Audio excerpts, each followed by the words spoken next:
क्या आप जानते हो कि एक्शन लॉ ऑफ अट्रैक्शन की इकलौती ऐसी चीज है जो सबसे लास्ट में आती है। यानी मैनिफेस्टेशन के लिए एक्शंस की जरूरत नहीं होती। एक्शन आपके लिए हमेशा नेचुरल होते हैं। लेकिन अगर आप लॉ ऑफ अट्रैक्शन को फॉलो करते हो तो आपने ये बात जरूर सुनी होगी कि लॉ ऑफ अट्रैक्शन बिना एक्शन के काम नहीं करता, और ये सबसे बड़ा झूठ है। लॉ ऑफ अट्रैक्शन या लॉ ऑफ अजम्पशन या इन जनरल मैनिफेस्टेशन सिर्फ और सिर्फ आपके थॉट्स पे काम करती है। और एक्शंस को भी आप इस तरीके से बोल सकते हो कि आपका एक्शन भी कुछ और नहीं बल्कि आपकी ही मैनिफेस्टेशन है। जिस तरीके का आप थॉट क्रिएट करोगे उसी तरीके का नेचुरली आपका एक्शन क्रिएट होगा। जैसे जिस तरीके का थॉट हम रखते हैं जैसी हमारी वैसी रियलिटी बन जाती है। ठीक उसी तरीके से जिस तरीके के थॉट आप रखोगे उसी तरीके के एक्शन आपके नेचुरली हो जाएंगे। जब आप अपनी लाइफ में कंफ्यूज्ड होते हो, यानी दो चीजों में आप कंफ्यूज्ड हो, दो में से आप एक ऑप्शन चूज नहीं कर पा रहे, ऐसे में आपका माइंड आपको कभी भी एक्शन के लिए इंस्पायर नहीं करेगा। इस जगह पे एक्शन क्या है? इस जगह पे एक्शन है एक पर्टिकुलर चीज को सेलेक्ट करना और उस पर वर्क करना। लेकिन अगर आप कंफ्यूज्ड हो तो आप इन जनरल क्या एक्शन लोगे? आप दोनों तरफ एक एक टाइम जाने की कोशिश करोगे या दोनों तरफ एक साथ जाने की कोशिश करोगे, लेकिन पहुंचोगे कहीं नहीं। एग्जाम्पल अगर स्टूडेंट के हिसाब से इसको देखा जाए कि जो लोग पढ़ाई करते हैं,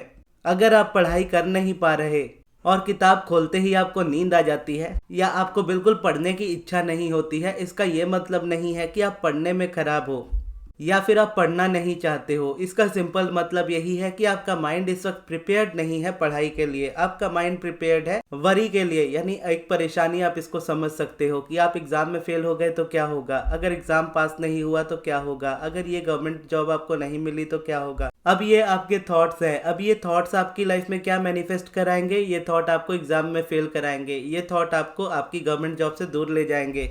तो नेचुरली इस जगह पे आप एक्शन कौन सा लोगे? अपने एग्जाम में फेल होने वाला एक्शन लोगे, अपनी जॉब से दूर हो जाने वाला एक्शन लोगे, जिसका मतलब है कि आप पढ़ाई नहीं कर पाओगे। चाहोगे भी तो आप नहीं कर पाओगे। लेकिन अगर आप किसी तरीके से अपने माइंड को कन्विंस कर लो पढ़ाई के लिए तो उस वक्त आपको एक्शन लेने की जरूरत नहीं पड़ती। आपका माइंड रेडी होता है, आप अपने पढ़ाई में बिजी हो जाते हो।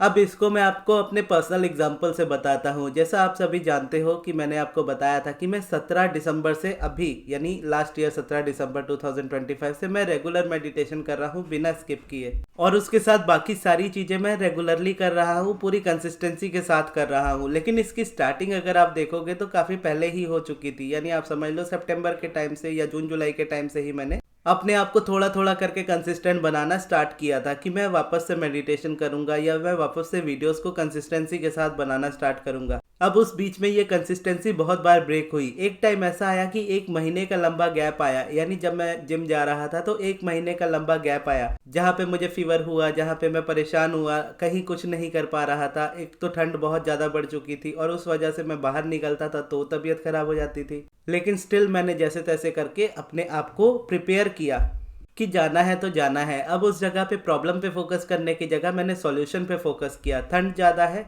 तो थर्मल मुझे पहन के रखना होगा, यानी जो इनर होता है वो पहन के रखना होगा, और पूरी तरह से अपने आप को पैक करना होगा, यानी मफलर होना चाहिए, हैंड ग्लव्स होने चाहिए, फेस कवर होने चाहिए। तो इस तरीके से जब मैंने किया तो वो ठंड का असर मेरे ऊपर कम होने लगा। तो फिर क्या होने लगा कि मैं रेगुलरली करने लगा जिम अपना। तो जिम जब डेली जा रहा था तो ऐसे में होता था कि अब मेरा रूटीन बस इतना था कि अब मुझे डेली जाना है। मैं वर्कआउट किस तरीके का कर रहा हूँ, कैसे कर रहा हूँ, वो इतना इंपॉर्टेंट नहीं है, वो तो करूँगा ही, लेकिन अभी इंपॉर्टेंट है कि मैं जिम जाऊँ। तो इसी तरीके से फिर मैंने एक टाइम आया कि इतना फ्रस्ट्रेटेड हो गया कि मैंने सारी चीज़ें एक साथ ही डिसाइड कर ली कि वीडियोज़ भी डेली बनाऊँगा, जिम भी डेली जाऊंगा, मेडिटेशन भी डेली करूंगा, पॉजिटिव एस्पेक्ट्स भी डेली लिखूंगा। और उसके बाद से मैंने वही चीज़ें करनी स्टार्ट की और करता गया क्योंकि ये चीज़ मेरे माइंड में प्रिपेयर हो गई थी। अब मैंने पूरी तरह से अपने आप को रेडी कर लिया था। मैंने कहा था कि मैं ये चीज़ करूंगा तो करूंगा, चाहे अब इस जगह पे कुछ भी हो। तो वहाँ से मेरे एक्शंस नेचुरली स्टार्ट हुए, क्योंकि पहले माइंडसेट वो स्टार्ट हुआ। बाद में जैसे अभी रिसेंटली कल की वीडियो में जैसे मैंने आपको बताया कि मैं क्लासेस रीस्टार्ट कर रहा हूँ। अब क्लासेस रीस्टार्ट करने का अगर आप सोचोगे ना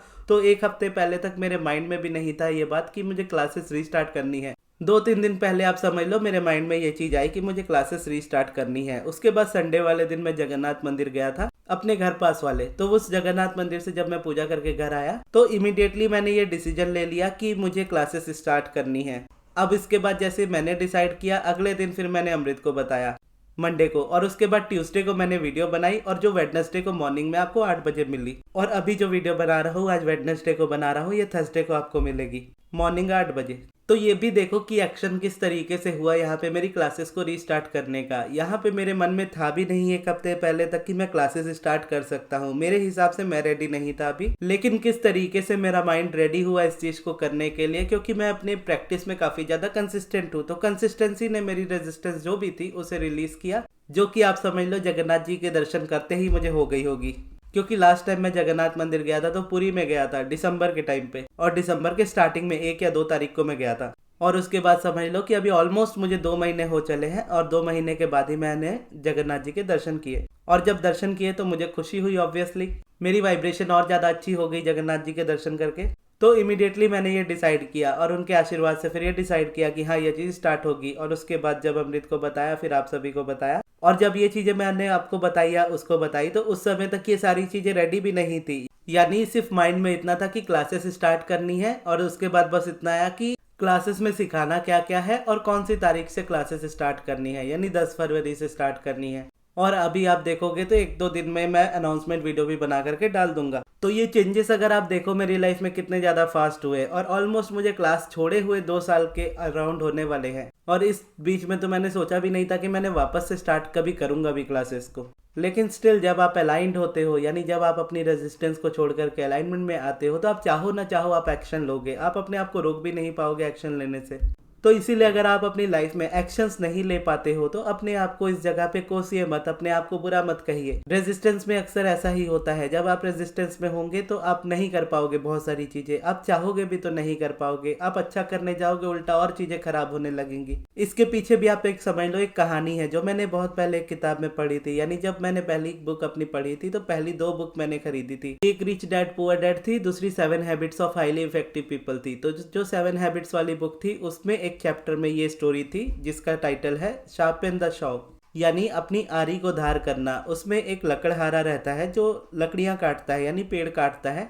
तो 2 लोगों की स्टोरी ऐसे बनाई थी कि 2 लकड़हारे हैं, दोनों पेड़ काटते हैं। एक पेड़ को काटने जब जाता है अपनी आरी लेकर के तो पूरी मेहनत करता है और पूरा पूरा दिन लगा देता है, लेकिन उससे एक पेड़ नहीं कट पाता। और दूसरा जो लकड़हारा होता है वो क्या करता है, वो जब भी पेड़ काटने जाता है, पेड़ काटने से पहले वो अपनी आरी को धार करता है। अपनी आरी को आधा घंटा 1 घंटा जितना भी उसे देना चाहिए उतना ज़्यादा वो टाइम उसे देता है, उसे अच्छे से धार करता है, और उसके बाद कुछ वार उस पे करता है पेड़ पे, और उसको वो काट लेता है इजीली। और इजीली यानी कुछ मिनटों में वो काम निपटा देता है। दूसरी तरफ जो इंसान रहता है वो 1 दिन में भी उसको पूरा नहीं कर पाता। क्यों? क्योंकि जस्ट वो अपनी आरी को धार नहीं करता। तो उसको क्या होता है कि उसको एक्शन ज़्यादा लेना पड़ता है, उसको मेहनत ज़्यादा करनी पड़ती है। जबकि ये क्या करता है, ये अपना टाइम अपने शार्पन द शॉ में लगाता है, यानी अपनी आरी को धार करने में टाइम लगाता है। जब धार हो जाती है तो एक बार में वो अपना काम कंप्लीट कर लेता है। तो यहाँ पे अपनी आरी को धार करने का मतलब है कि अपने माइंड को ट्रेन करना। जब आपका माइंड ट्रेन हो जाएगा तो आपके एक्शंस ईजी हो जाएंगे। जब आपके एक्शंस ईजी हो जाएंगे तो मैनिफेस्टेशन भी ईजी हो जाएगी।